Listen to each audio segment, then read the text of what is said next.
Game week 31 FPL. Oh my god.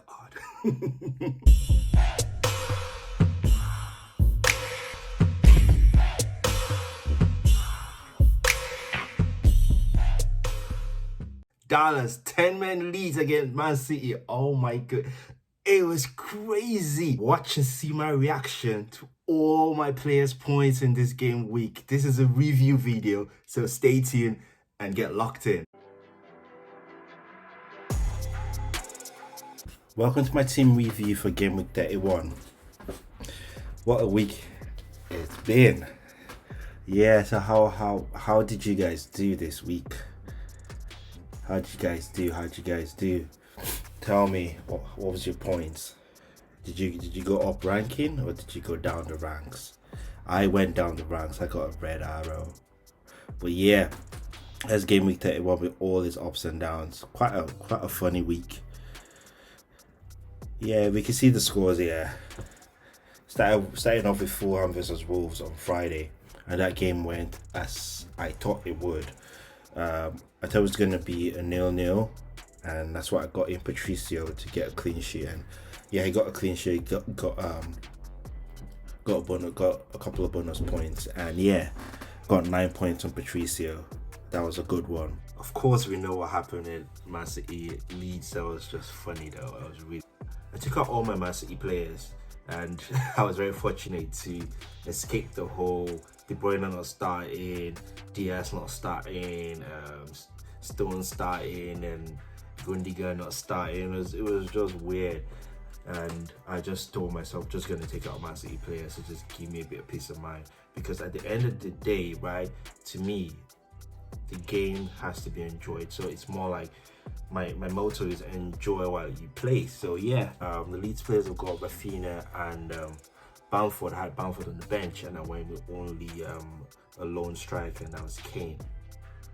So I went with Bamford on the bench because I thought Rafinha was going to give me some points. I expected a goal from Leeds. I was looking at a 3-1, 2-1 setting, win to Man City, but it went the other way around. And the only player I thought of not getting, which was Dallas, got the 17 points. There was no way I was going to get Dallas and start Dallas against Man City, to be honest. So Liverpool, Aston Villa.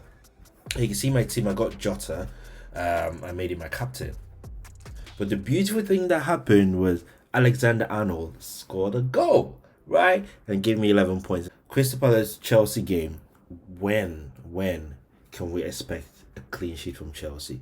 It's kind of like when all the FPL managers decided to double up or triple up on Chelsea defense, decided to ship in goals.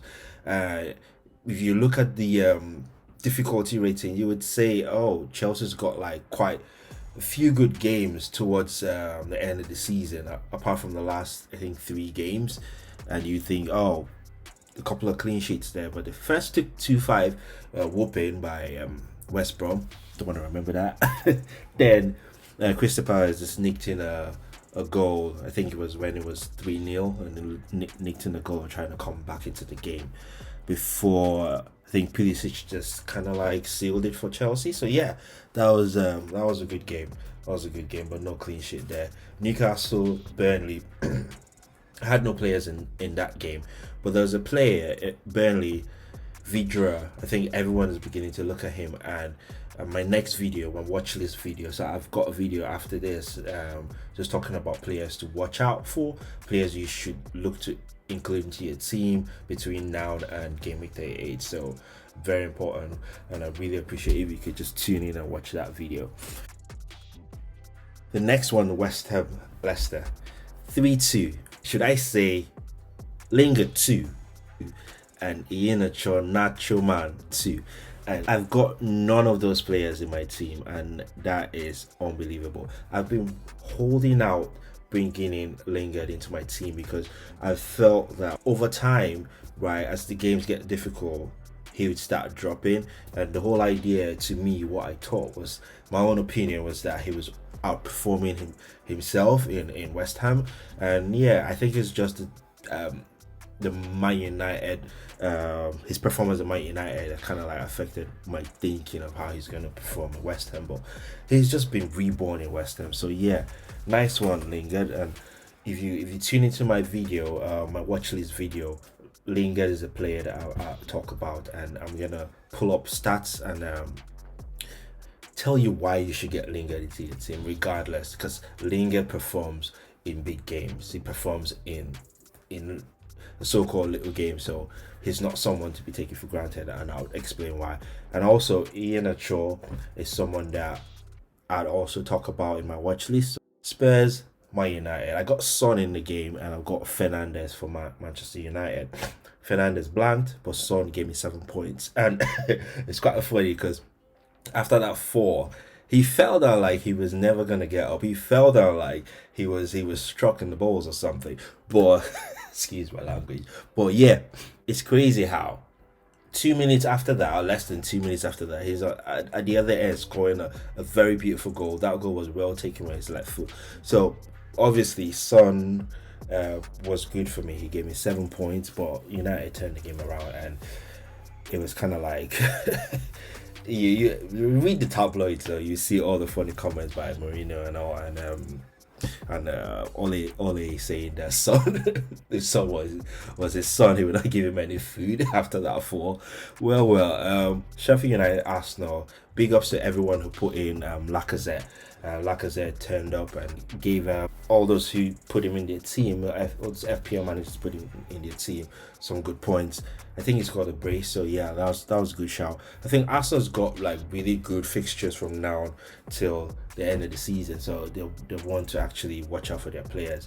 To me, if I was going to get an Arsenal player, it wouldn't be Aubameyang, because Aubameyang has really gone down the pecking, and I think even in Arsenal's team, maybe before Arteta, I think he's kind of overlooked Aubameyang. But I would say Lacazette and pick one of the defenders, maybe Holding or something. So yeah, West Brom, Southampton. That's unbelievable. I think there's West Brom are really fighting to stay on top. They're fighting to stay in the league. It was shocking to see West Brom make it through, but they're really pulling a strong one, and their players you should actually start looking at. I talk about Pereira, and I think he's someone you should actually start looking at bringing into your team, because of the relegation fight, I think he's been given like a free role. He takes the free kicks, he takes penalties, and he's more like he's got a free role at that front. So it's someone you should actually look at bringing in for that differential. Brighton, Everton. Can you guess the 2 players I got in this game? I got 2 players from Brighton, 1 player from Brighton, 1 player from Everton, and both players got yellow cards. Can you guess? Defenders. So I got these 2 defenders. Keane and Dunk, right?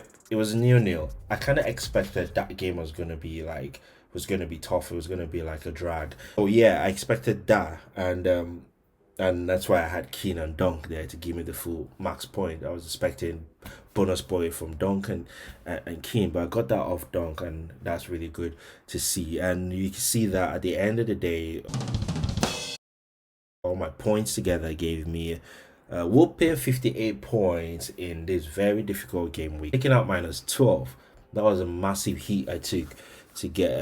I think I was trying to get in Jota, and that didn't pay out. Then I think I got Tar, and that paid out.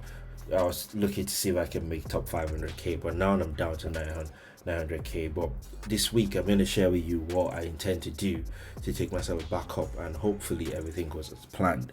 So thank you very much if you stayed up to this point, and I really appreciate that you stayed and watched this video. So do like, subscribe, share this video, and watch out for my next video. And always remember, enjoy while you play.